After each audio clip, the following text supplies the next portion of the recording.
ሰላም ሰላም ጥዕና ሃበለይ ከመይ ቀኒኽን ክቡራት ቤተሰብ ናይ ወጋሕታ ዩቲዩብ ቻናል ደሓን ዲኽን ከመይ ኣለኽን ኩልኹም ቤተሰብ ናይ ወጋሕታ ዩቲዩብ ቻናል ከምኡ እውን ሰብስክራይብ ዘይገበርኩም ኩሉ ደሓን ዋላ ትሪኡ ቪድዮ ትሪኡ ኩልኹም በብዘለኹም ፅቡቕ ትህሉ ከምቲ ወትሮ ትምኒተ እዩ እምበር ሎማዓንቲ ብካሊእ ቪድዮ ተመሊሰ መፅአኒ ኢኹ ናይ ሎማዓንቲ ቪድዮ ዝኸውን ድማ ማሚስ vlog ወይ ድማ birthday vlog ሒዘልክን መፅየ ዘለኹም ጓለይ 8 ዓመት ጌራ ወይ በስመ አብ ግዜ ግን ከመይ ጌር እዩ ዝጎይ ኣነ ብጣዕሚ እዩ ዝገርመኒ ዘሎ እንድዒ ደቅኹምሲ ዓመት ክውስኹ ተለዉ ብዝወስኹ ቁፅሪ ሲኢልኩም ዶ ትስንብዱ ዶ እንታይ ጉዱ በቃ መዓልቲ ሳሻባ እዩ ዝጎይ ሲ በቃ ግርም ይብለኒ ኮይኑና አንታ ንሕና እውን እኮ ክንዱ ኢና ንውስኽ ዘለና እንዳውልቄ ንባዕለይ እንትን ዝብል ማለት እዩ ንባዕለይ በቃ ወይ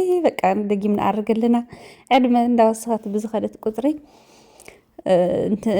እንዳሓሰብካ ኢኻ ትኸይድና በቃ ቆልዑ ውድድ ተይሎም ዳርጋ ዕብይ በቃ እና በርዝደያ እዩ ነይሩ ሶ ኣብኡ ተለኹ እስኪ ንእሽተን በርዝደይ ፓርቲ ክገብረላ ኢለ ኣብ ገዛ እኳ ኩል ግዜ ንገብረላ ኢና ግን ያው ከምዚ ናይ ትምህርቲ መሓዙታ ገለመለታት ፀዊዐ ግን ኣይፈልጥን እየና ሎም ዘመን በቃ ርብሽ ኣቢላትኒ በቃ ብገኑ እያ ነጊራተን በርዝደይ እዩ ትመጻዲኽን ኢላ ዕድም ቢላ ወዲኣቶ ባዕላና እንታይ ዳ ክንገብር ኢና ማለት ኣብዚ ዓዲ ቆልዑ ደሞ ትፈልጡ ኢኹም በቃ ኣናእሽተን እንዳሃለው እዮም ስለ በርዝደይ ክንዲዚ ብጣዕሚ ጭንቕ ዝብሉ እምበር ጉብስ ተኢሎም ካብ 14 ካብ 15 ድሓር ግዴታ ይብሎም እዮም ማለት በቃ እንትን ኣይግደሱን እዮም በርዝደይ ዋላ ንኸኽብሩ ማለት እዩ ኣብ ገዛና እስኪ እዚ ታይም እዚ እዩ ንሕና ኣዶታት በተለይ ኢንጆይ ክንገብሮ ዝግበአና ኢለ ዝሓስቦና እሺ ኢለ በቃ እስኪ ትተሓጎስ ኢለ ገይረላ ማለት እዩ እና ከም ትሪኦ ዘለኽን ንእሽተን ብጣዕሚ በቃ ቅልል ዝበለ ዘይተኻበደ ዲኮር እየ ዝገብረላ ዘለኹ ሃፒ በርዝደይ ትብል ሳይን ካብኡ ደሞ ባክግራውንድ ደሞ እዚ ዝልጠፍ ጎልደን ወይ ድማ እዚ ብርቕርቕ እየ ዝገብረላ ዘለኹ ማለት እዩ በቃ ምንም ዘበልክዎ ነገር የለን እዩ ኩል ግዜ ኣመራርፃ ከለርን ማችን መምራፂ እዩ እምበር ግድን ብዙሕ ቅርሺ ኣውፂኻ ንዲኮር ገለመለ ምጥፋእ ግዴታ ኣይኮነን እዩ ኢለ እየ ዝኣምን ሶ ኣብዚ ክወፅእ ኣብ ዝግብኦ ተውፅእ ኩል ግዜ ኣብ ትገብሮ ባዕልኻ ክትገብሮ ብትኽእል ነገር ደሞ ትገብሮ ማለት እዩ እና በቃ ሲምፕል ዝኾነት በርዝደይ ገይረላ እዚ ድሮ እቲ በርዝደይ መዓልታ እዩ ነይሩ ማለት እዩ ካብኡ 3-4 ዝኾና ካብ ትምህርቲ ዝመፃ ስለ ዝነበራ 1-6-7-8 ዝኾና ቆልዑ ሒዘን ስለ ዝመፃ ሶ ለዛኛ ሰሪሐ ሓዲረ ማለት እዩ ምንታን ስራሕ ክቐለለይ ንፅባሓይቲ ንግሆ ካብኡ ኣነ ጓለይን ደሞ ሾፒንግ ወፂና ያው ናይ በርዝደይ ክዳን ኣይገዛኹላን ነይረ ብጣዕሚ ቢዚ የቐኒ ስራሕ ሶ ሽዑ መዓልቲ ስለ ዝዕረፍኩ ሒዘ ያወፅየ ማለት እዩ ኣጋጣሚ እቲ ሾፕ ዕዳጋ ተዓፅዩ ፀኒሕና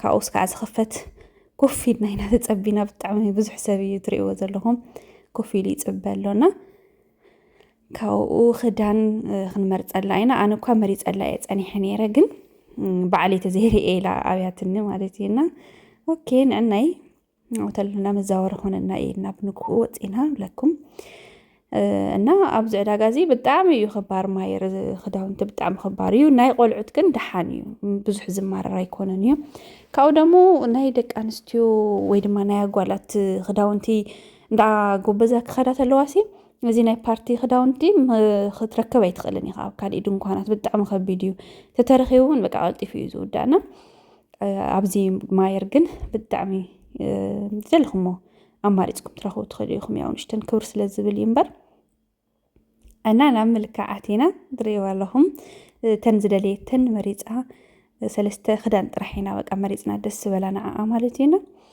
ኣይንኡ ወጢሙላ ጥዒሙለይ ማሚስኪራ ኢድለይ ትብለነላ ግን ኣነ ዋላ ንሳ እውን እንታ ናይ መጀመርታ ኢና መሪፅና ብጣዕሚ ፈቲናዮ ማለት እዩ ግን እተን ካልኦት እውን ክንሙክር ኢልና እንትሙክረን ኣለና ኣነ በቃ ከም ትሪእዎ ዘለኹም ብጣዕሚ ሓሪፍ እዩ ክዳውንቲ ብጣዕሚ ኳሊቲኡ ገለ ብጣዕሚ ፅቡቅ እዩ ግን ኣይ ቲንክ እታ ናይ መጀመርያ ደስ ትብል ኣይ ዶንት ኖ ብጣዕሚ ፈቲና እያ እታ ናይ መጀመርታ ካብኡ እታ ናይ መጀመርታ ገዚእና ወዲእና ንወፅ ኣለና ማለት እንዲያም ብጣዕሚ ላክታት ኢና ኮይና ኣጋጣሚ እቲ ክዳን ዝመረፀቶ ክበሪድ እዩ ነይሩና ካብኡ ናፍቲ ሾፕ ክንከፍል ምስከድና ሃፍ ፕራይስ ኮይኑ ፀኒሕና ብጣዕሚ ሰንቢደው ተለኹ እቲ ዕድል ማለት ከምዚኣ የልና ተሓጒስና ገዛና ንመለስ ኣለና አይስክሬም ክትፈቱ መዓት ያጓሊ አይስክሬም ናይ በርዝደይ እንተማሊእና ቁጥርኒ 8 ብሉን ኣምሊእና ገደመለ ገዛ ንመለስ ኣለና ማለት እዩና ካብ ገዛ ምስ ተመለስና ደሞ ብጣዕሚ ብዙሕ ከምዚ ግዜ ዘይወስዱ ቅልል ዝበሉ ናይ ፓርቲ ምግብታት ከዳሊ እየ ማለት እዩ ካብኡ መጀመርታ ግን ጨጉራ ክሰርሓ ኢኹም ትሪኦ ዘለኹም ጨጉራ ጭብርርድ ይልኒና ካብኡ ወዲያው ንገዛ ምስኣተና ናብ ጨጉሪ ምስራሕ ኢና ኣቲና ማለት እዩ ካብኡ ጨጉራ ቅልል ዝበለ መንገዲ ጀስት ከርሊ ክገብረላ ሓሲበ ምክንያቱስ በቃ ግዜ ይብልናን ኢና ዋላ ቶክሲ ገለመለ ንክንገብር ግዜ ይብልናን ካብኡ እቲ ድሮ ናይ በርዝደይ መዓልታ ደሞ ኣነ ስራሕ ኮይነ በቃ ስራሕ ሲ ቀዳምን ሰንበትን ኣነ ስራሕ ስለዝሰርሕ ምንም ኣይምቾንን እዩ በቃ ከምዝታት ጉዳይ ገለ ክህልተሉ ንክወፅእ ገለ ማለት ኢና ብቻ ፍርቂ ሰዓት የወደእት ለይንያ እዚኣ እቲ ገዛ ምስ በልኩ ከምዚ ገይረ ክፅብቕ ገይረ ከርሊ ገይረላ ማለት እዩ ግን ትጨጉራ ኣይፀንሕን በቃ ወዲያውኑ እዩ ዝፈርስ ኣይፀንሕን ብዙሕ ኮይኑ እምበር ክፅብቕ ኮይኑ ነይሩ ኤኒዌይስ ካብኡ ናብ ገዛ ምፅርራይ ኣቴ መጀመርታ ገዛይ ቫኪዩም ክገብር እየ ቅድሚ ሰብ ምምፅኡ ኦፍኮርስ ብጣዕሚ ኢና ኣደኖ ኣባይ ድዩስ ዋላ ኩሉ ገዛ እዩ ኣይፈልጥን ግን ኣነ በቃ ሰብ ክመፅእ እየ እንድሕር ኢሉኒ ዓቕለይ እዩ ዝፀበኒ በቃ እዚ ገዛ ክምኩስታር ሙድዋል ገለ መለ ዘይኮንኩስ እንታይ ክቐርብ በቃ ዘይብለይ እንዳሃለኹ ሰብ ገዛይ ክመፀኒ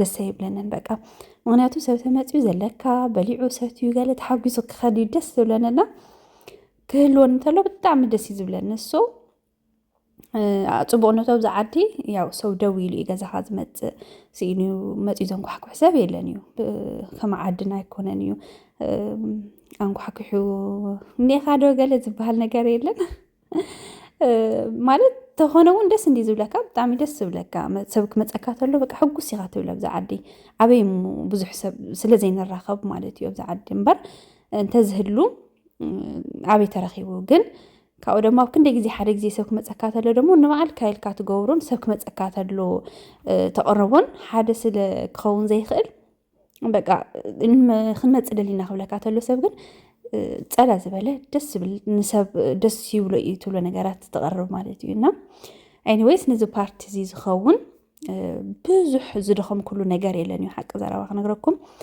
ሶ ብመጀመርታ እንትስተይ ብዙሕ ግዜ ቆልዑ ከምዚ ኮካ ገለመለታት ስለ ዝፈቱ ፅቡቕ ንጥዕናኻ እውን ፅቡቕ ኣይኮነን ስለ ዝበሃል ሶ ንሱን ወዲ ንሱን ካብ ዝገዝእ ኢለ ማለት እዩ ዝስተ ኣብ ገዛ ባዕለይ ይሰርሕ ኣለኹ ስቲል ሶዳ እዩ እዚ ስፓርክሊንግ ወደ ተጠቒመ ዘለኹ 6 ስፓርክሊንግ ወተር ፅሩይ ማይ ማለት እዩ ካብኡ ድማ እዚ ጁዋቫ ወይ ድማ ናይ ብትግርኛ እንታይ እዩ ዝበሃል እዚ ናይ ዘይትሁን ለምኔት ማለት እዩ ወይ ድማ ኣነ ጁዋቫ እየ ዝብሎ ግን ኣብዚ ዓዲ ጓቫ እዮም ዝብልዎ ወርኤቨር ንዕኦም ዝቐሎም እና ኣነ ብቻ ናይ ዘይትሁን ንባዕሉ ብጣዕሚ እየ ዝፈቱ ግን ናይ ዘይትሁን ለምኔት ምስ ስፓርክሊንግ ወተር ገይረ እየ ቀሪበ ዘለኹ ማለት እዩ ካብኡ ብዝተረፈ ደሞ ከምዚ ከም ስናክ ነገር ጀስት እዚ ፊንገርስ ፉድ ድዩ ዝብልዎ ፃዕዱ ማለት እዩ ከምኡ ንክኸውን ጥራሕ ማለት እዩ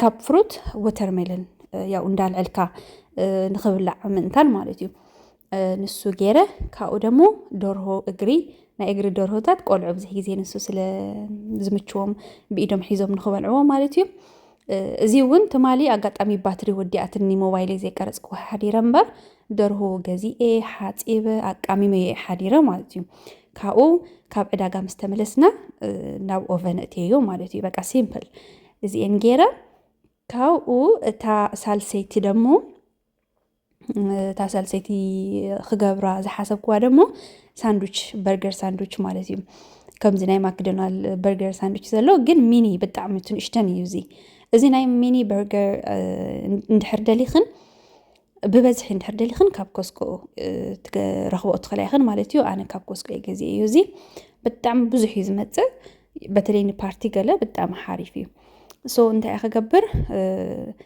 እዛ ቺክንን እዛ ደርሆን እዛ ናይ በርገር ስጋ ዝኸውንን ማለት እዩ ብፅባሒቱ ብምሸት ኣዳልዩ ሓዲረ ማለት እዩ ሶ ነቱ በርገር እንታይ ገይረ 1 ኪሎ ስጋ ብዝደለኽንኦ ዓይነት ኣቃሚምክን ብላክ ፔፐር ጨው ገለመለ በቃ ዝደለኽንኦ ቅመም ኣቃሚምክን ሕውሱ ሰቢልክን ንንእሽተን ሳይዝ እንዳገበርክን ተቕምጦኦ ማለት እዩ ካብኡ ኣብ ፍሪጅ ሕዲረዮ ካብኡ ሕዚ ኣውፅኤ ናብ ኦቨን እትዮ ማለት እዩ ክንድታት ትሪኣ ዘለኽን ብጣዕሚ ኣናእሽተን እየን ድሓር ኣፍቱ በርገር ደሞ ያው ቆልዑ ትፈልጡ ኢኹም ሰላጣ ወዲ ሰላጣ ያው እንዳውፁ ስለ ዝድርብዎ እምበር ፅቡቕ ነይሩ ተዝግበሮ ግን ኣነ ክሪም ቺዝ እና እዚ ባርቢኪው ሶስ ወይ ድማ ቶማቶ ሶስ እየ ዝጥቀም ዘለኹ ያው ደቀይ ንሱ ከምኡ ስለ ዝፈትው ያው ካሊእ ሰብ እውን ብከምኡ ይደልዮ ኢለ ስለ ዝሓሰብኩ እምበር ኣነ እንኳን ልምዲ የብለይኒ ያው ካሊእ ቦታ እንትን ዘበልክዎ ሶ እንታይ ይገብር ኣለኹ እቲ በርገር ኣብ ማእኸል ቆሪፀ ማለት እዩ ካብኡ እቲ ክሪም ቺዝ ዘለዎ ንበይኑ እቱ ሶስ ቶማቶ ሶስ ወይ ድማ ባርቢኪው ሶስ ዘለዎ ደግሞ ንበይኑ እንዳገበርኩም ካብኡ ካብቱ በርገር እንዳገበርኩም that's it ወዲኤ ማለት እዩ እዚ ሕዚ በቃ ጋሹ ኣብዛ ዓዲ ፃዓዱ ብጣዕሚ ሰዓት መኽበርቲ እዮም ኣነ 3 ፈረቓን ኢለ እየ ፀዊዐዮም 3 ፈረቓን ደግሞ ኣብታ በሪ እዮም ተረኺቦም ብጣዕሚ እዩ ዝገርመኩም ማለት እዩ ከም ናትና ሓበሻስ ድሓን 3 ፈረቓን ኢልከዮ 4 ፍርቂ ሰዓት ፅንሕ ኢሉ ወይ እቕድም ኣቢሉ ዝመፅእ ደግሞ ክህሊ ይኽእልን እዩ ግን መብዛሕትኡ ንሕና ዘንጊዕና ኢና ንኸይድ ዋላ ናይ ምሸት ቆልዑ ከም ኣደቂስና ዲና ገለ በቃ 3 ተባሂልከስ 5 6 ኢኻ ትኸይድ ፃዕድኹም ዓይነት ነገር ኣይፈልጡን እዮም 3 ፈረቓን ምስ በልክዎም 3 ፈረቓን ኢና ኣንኳሕኩሕና ንገዛይ ተኣምኑን ኢኹም እና ካብዚ 2 ሰዓት ጀሚሩ እስካዕ 3 ሰዓት ዝነበረ ማለት እዩ ሓንቲ ሰዓት ውሽጢ እዚአን ብዘይካ ታላዛኛ ትማሊ ዘዳለኽዎ ካብኡ ሰላጣ ትበርገር ትፍሩት ገለመለ ሕዚ በቃ ብሓደ ሰዓት ሙሉእ ከምዚኣ ገይረ ሬዲ ገይረዮ ማለት እዩ ከም ትሪኦ ዘለኽን ሩዝ እውን ከምኡ ትኩስ ኣብኣት ኣለኹ እዛ ሕዚ እቲ ሩዝ ማለት እዩ ኣነ እቲ ካልኦታት ክገብር ተለኹ እታ ሩዝ ሕፅብፅበ ኣቢልክን ትስኽትትኣ በቃ ባዕላ ሬዲ ትኾነልና ማለት እዩና ከምዚኣ ጌርና ወዳዲእና ሬዲ ኮይና ኣለና ካብኡ ካብ 3 እስካዕ 3 ፈረቓን ዘሎ ሰዓት ደሞ እስካዕ ዝመፃ ማለት እዩ ኦልሬዲ ብጎኒ ሓንቲ ቀይሕ ፀብሕን ካብኡ ጥብስን ድማ ክሰርሕ ኢለ ስጋ ኦልሬዲ ከታቲፈ ሬዲ ገይረዮ እቲ ጥብሲ ሽዑ ምንታን ክንገብሮ ማለት እዩ ካብኡ እንጀራይ ደግሞ ትማሊ ሰንኪተ ነይረ እየ ትኩስ እንጀራ እዩ ከም ትሪእዎ ዘለኹም እንጀራይ እውን ቆራሪሰ ሬዲ ገይረዮ ክፀንሕ እየ ማለት እዩ በቃ እዚአን እየን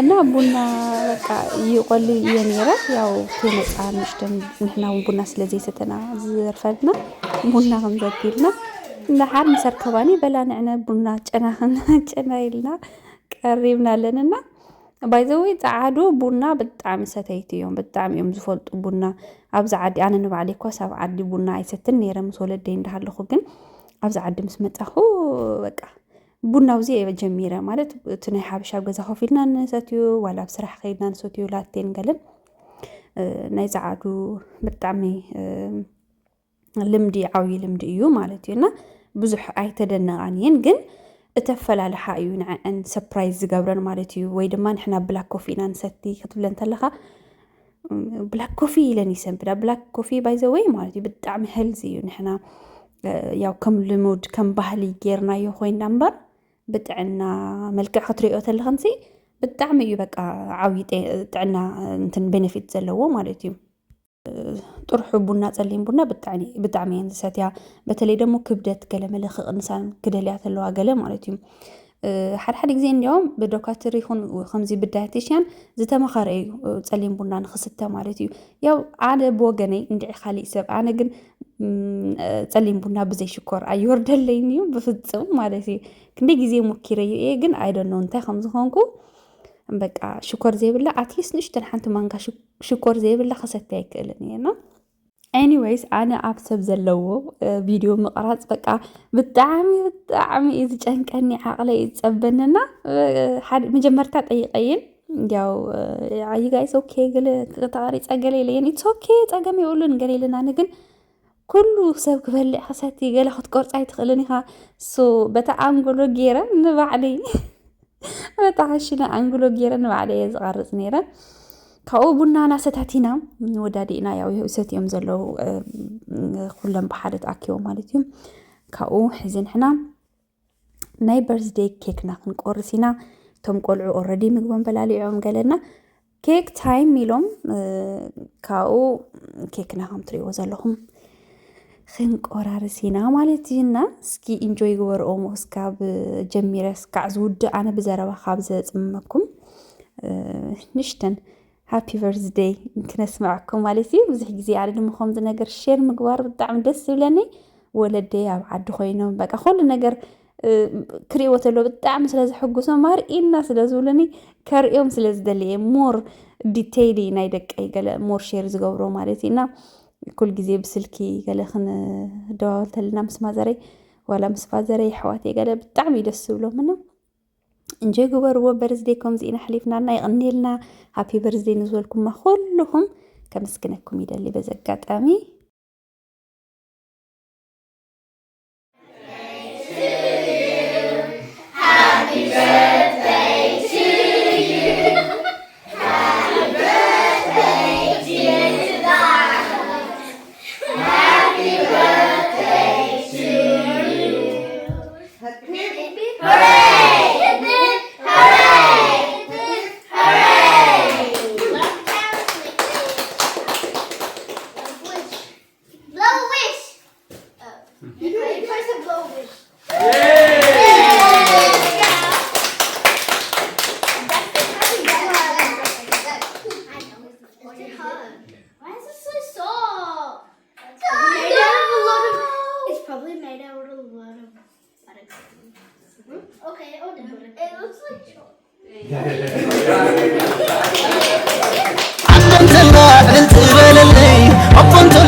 Happy birthday, oh happy birthday, happy birthday. حنباشا كنكو فاقرزو شمتينو كنكو فاقرزو فعمي تتمنى وتبلا شمعالك تبري هولي happy birthday, happy birthday, oh happy birthday, happy birthday.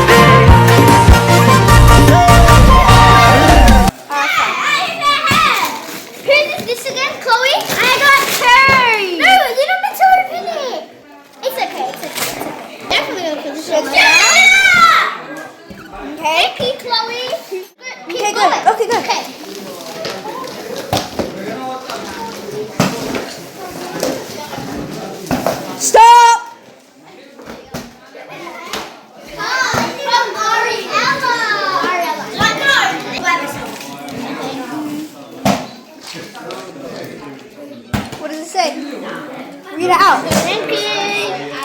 Read it out. To deny. Have a happy birthday. I hope you have a wonderful day from Ariella. Ready? What's in there? What's in there? Ooh, what's this? A makeup bag. It's a makeup bag. Hey, that was mine. Show us. Let me see. And I have this. And she got me this.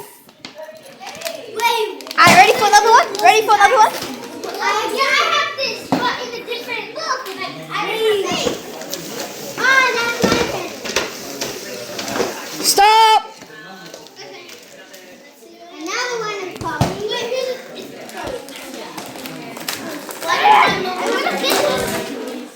What's in there? my mom's shoe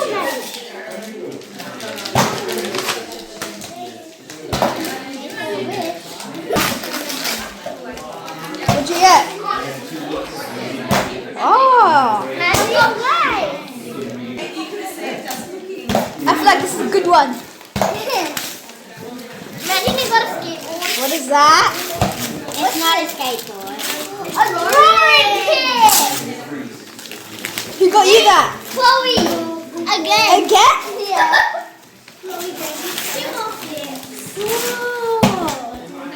Thank you, Chloe. Oh, I've seen that. It's so nice. What is it? What is this? Color, play, wash and repeat. It's cute. What is this? It says, Who got you that? Who got you that? it says again, Chloe. Again? Which one is that? Which one is Chloe? Her. That one? Yeah. 3 gifts already. Alright, go.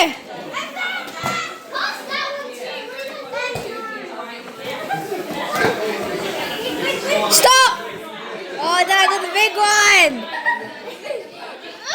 Okay, That's so one. cool. Put that in the middle. Wait, this is Olivia's and stuff. And I'm excited to open it. From Olivia? Yes, Olivia. Okay. And mine. Huh? It says on the back. Oh my god! What's that? Wait. I can't cut. What? I got that. You're the card. Mom. Look. I got that for my birthday too. Wait a minute. That's soccer card. Oh, you got Hope you have a happy 8th birthday, and I hope you like the presents tonight from Layla. Okay. A matching pants we wear on the birthday. Okay. It's so cute. And what's that? A New York top. Okay. Look how many gifts you already have. Galaxy glow. Hey, that one would be for me. Yeah, that one. No way. And nerds. Let me see. My friend has that. It's the pencil case. Oh, I already have that at home. Thank What's you. that? My mom had it in the garage for years. Who's that? That's mine. And a notebook. Okay. Thank you. Hey, there's an envelope in there too. Yeah, I'm gonna open the envelope.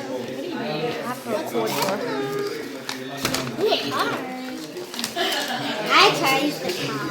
Happy birthday to you. Dear Denai, enjoy a special day. I wish you have a very happy birthday from Harper. Thank you, Harper. Okay. How many times? Like 100. Oh my god! I have that. Is this how we I have that. Yeah, I have that. I got it for Layla. I got that.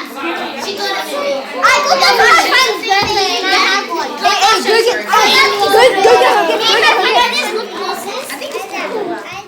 So far مبعر فيديونا نزي مسل نيرو كم يرئيكمو بيتسب بتعمي دس بالمعالتي نيرو بتعمي كي حسبنايو يريكم بقى دغيلنا مسب قال بقى سب تعمي بايزوي سئلنا بسراح بقال بيزي ندخلنا نمبر تترخيبكا جزي تترخيبس بتعمي يصبو نيرونا anyways thank you لنا لنا كلهم نبزز متأهم كم أون نزي فيديو تريد لهم أحواتي بيتسابي كلهم مالتيو thank you كاو ياو تري ولهم قداي يودعني دحريو دما جزانا رغرغ قبيل إيه خوساتيرة ولا ويلي دكي سنة دخام كي مثلكم ولا تتقول نشتن نجار بايزوي سرح كل جزء قداي نشتن الكا زحلف نجاري لأني بتعمي زاد كمكان بتلي دمون حرت أنا نكوينكا زي جبركو تفل تخينكا مالتينا anyways بتعمل صبغ نيرو أنا قداي كم زي مسلا بدقة فلا عاد خينكم تري حواتي قداي كم يجيركم يهم تحلفوا بيتسب كم يجيركم يهم تحلفوا تقولوا كم زي جيرنا إلى نحلنا anyways كر بتعمي دس بلك عرفت خاخ أو كم زي قداي سلة الرقم مالتينا I hope you guys enjoyed it. نايلو ما أنتي فيديونا نزي أتمثل نيرا بتعمي دخي منا نيرو كالي ما عالت دمو خالي فيديو تمليسنا خن الرخبينا لايك سبسكرايب شير مقبار أي ترسعو باي باي